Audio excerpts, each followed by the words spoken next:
और जो हमने केंद्र के समक्ष मांगे रखी हैं, जैसे एमएसपी गारंटी का कानून, किसान और खेत मजदूर का कर्जा माफी, लखीमपुर खीरी का इंसाफ, सभी दिल्ली के केस डले वापस लेना, बिजली बिल 2023 जो प्राइवेटेशन उसे खत्म करना, पोल्यूशन एक्ट से खेती को बाहर निकालना, डब्ल्यूटीओ से खेती सेक्टर को बाहर निकाला जाए, नरेगा 200 दिन उसकी दिहाड़ी 700 रुपया, फसली बीमा योजना सरकार अपने प्रीमियम के ऊपर करे। इन सब मांगों का केंद्र की ओर से कोई भी अच्छा सही निर्णय नहीं लिया जा रहा।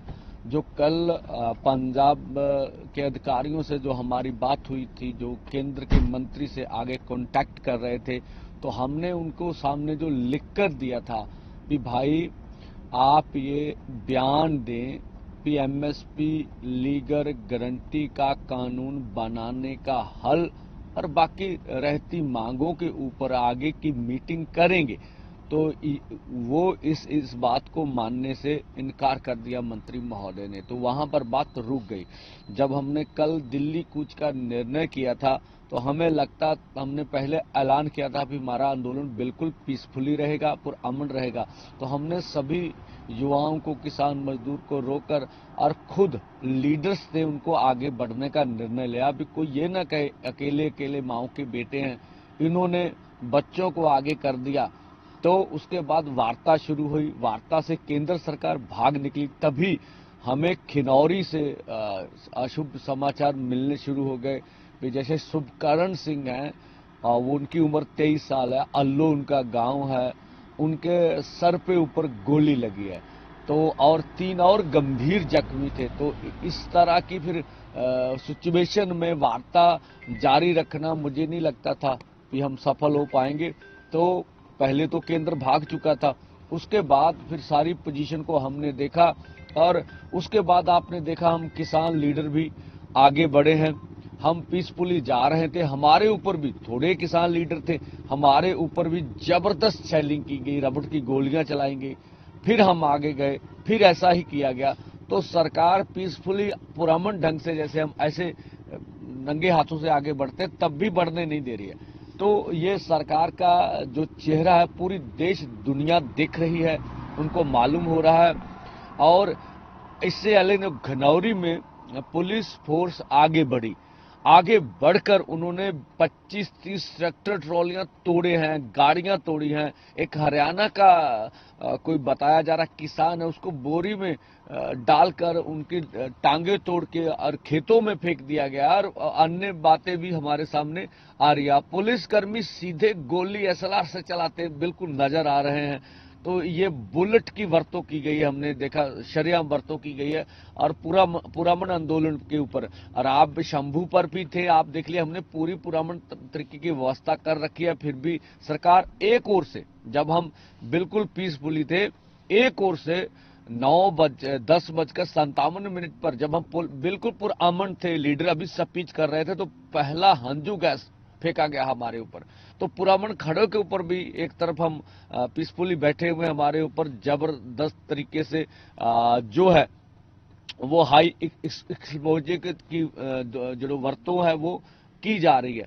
तो इस तरह की बात ठीक नहीं। हम तो पूरे देश को बोलना चाहेंगे, चाहे मध्य प्रदेश है, महाराष्ट्र है, कर्नाटका है, बिहार है, उड़ीसा है, साउथ इंडिया है, पूरा भारतवर्ष के उठिए, मोदी सरकार का विरोध कीजिए। सारे देश का बड़ा मुद्दा है एमएसपी लीगर गारंटी कानून लेने का, और देखेंगे अगर निर्णय होगा आपको क्या करना चाहिए ये भी बताएंगे। और अभी 2 दिन के लिए ये आंदोलन जो है अपनी जगह जहां पर चल रहा है यहां पर ही चलता रहेगा। सारी घिनौरी की परिस्थिति का जायजा लेने के बाद वहां क्या कुछ चल रहा, क्या नहीं चल रहा, उन सब बातों को देखते हुए आगे का निर्णय लेंगे। जो इससे पहले मनजीत सिंह जो थे, जो शहीद हुए थे हार्ट अटैक से, उनका अभी शरीर भी हॉस्पिटल में है। पंजाब सरकार की ओर से अभी उनका जो 5 लाख का मुआवजा, उसके ऊपर कोई निर्णय नहीं लिया गया। इस सब बातों को सभी को निपटारे के लिए अब हम शंभू से एक टीम लीडर्स की भेजेंगे, घनौरी जाकर सारी परिस्थितियों को जायजा लेगा। और जो मैंने कहा था कि जो भी विरोधी दल है, अभी पंजाब में 13 एमपीज हैं, राज्यसभा के मेंबर, उनका किसी का बयान अभी नहीं दिख रहा कि अगर मोदी सरकार पार्लियामेंट में एमएसपी लीगल गारंटी कानून के लिए एक दिन का सत्र लाती है तो हम वोट किसान एमएसपी के पक्ष में डालेंगे। और देश की सभी विरोधी दलों ने भी अभी तक स्पष्ट नहीं किया है कि वो क्या कहते हैं। एक दिवसीय अगर सत्र आता है तो क्या उन सब का निर्णय, चाहे कांग्रेस हो चाहे अन्य पार्टियों हो, उनका निर्णय क्या रहेगा। तो हम कहते हैं विरोधी दलों को यह स्थिति स्पष्ट कर देनी चाहिए।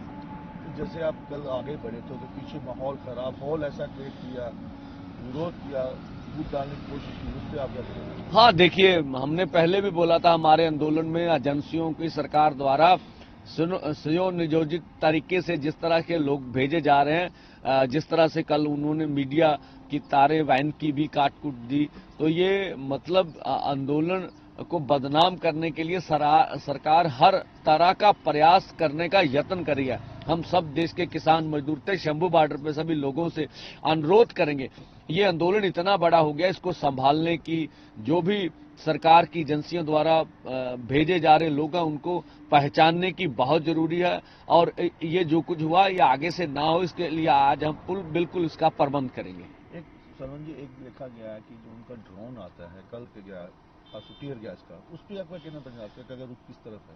हाँ देखिए, कल जो कौमांतरी पद जो इंटरनेशनल समझौते वहां कभी भी मेडिकल कैंप्स के ऊपर और या मीडिया के ऊपर अटैक नहीं किया जाता। तो कल हमने देखा खनौरी खालसा एड का जो कैंप था मेडिकल का, उसके ऊपर भी हमला हुआ। जो हमारे लाइफ केयर इधर प्रोजेक्ट के जो हमारे यहाँ हॉस्पिटल्स के जो डॉक्टर थे वो बोल रहे थे मैं स्टिचेस कर रहा था, तो मेरे ऊपर उस समय बम फेंका गया।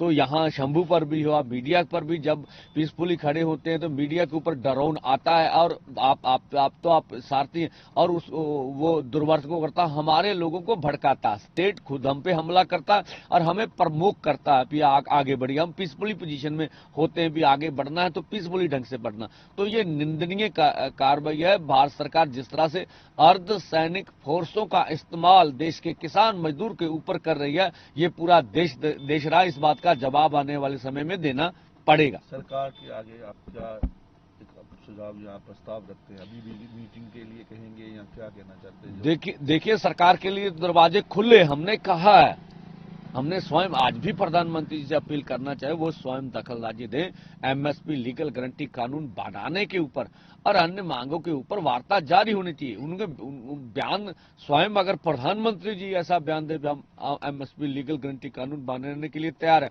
तो गतिरोध खत्म हो सकता है, इस मोर्चे का सुखद हल हो सकता है। तो जैसे रात को भी कुछ एजिटेशन का, रात को भी कुछ शरारती अंसर आए, तो आप अपने नौजवानों किसानों से क्या एक मैसेज देना चाहेंगे? हाँ देखिए, शंभू पर परिस्थितियां बिल्कुल काबी हैं, कुछ एक दो घटना को छोड़कर, और हमारे जो लोग हैं किसान मजदूर है वो पूरी तरह नियंत्रण रखे हुए हैं। हम फिर बोल रहे हैं कि सरकार जो है इस तरह के लोगों को भेजती है कि हमारा आंदोलन बदनाम हो जाए, इस तरह के हम कुछ भी होने नहीं देंगे। जो खनौनी में हुआ है, शहीद हुआ है, उसको घर वालों की इंक्वायरी के लिए कहा गया। हाँ देखिए, जैसे हमने आपको पहले वक्त घनौरी में जो पंजाब की टेरिटरी है उसमें घुसकर 200 मीटर अर्धसैनिक फोर्सों ने हमला किया, तो हम पंजाब सरकार को कहना चाहेंगे इसका स्ट्रिक्ट नोटिस लेना चाहिए, इसके ऊपर लीगल कार्रवाई होनी चाहिए। भी हमारे क्षेत्र में आके उनके अर्धसैनिक फोर्स हमला भी कर रहे हैं, जो हमारे ट्रैक्टर ट्रॉली है उनका नुकसान कर रहे हैं और हमारे जो मेडिकल कैंप्स है उनका सामान उठाकर लेके जा रहे हैं। और देखते पंजाब सरकार इसके बारे में क्या आगे निर्णय लेती है। जो वहाँ शहीद हुआ किसान, उस पर कोई अनाउंस किया अभी तक गवर्नमेंट ने? नहीं, अभी सरकार पंजाब सरकार ने उसके ऊपर कोई अनाउंसमेंट नहीं की है। वहाँ हमारे लीडर्स जो काका कोटला जी हॉस्पिटल में ही है, शरीर हमारे पास में है।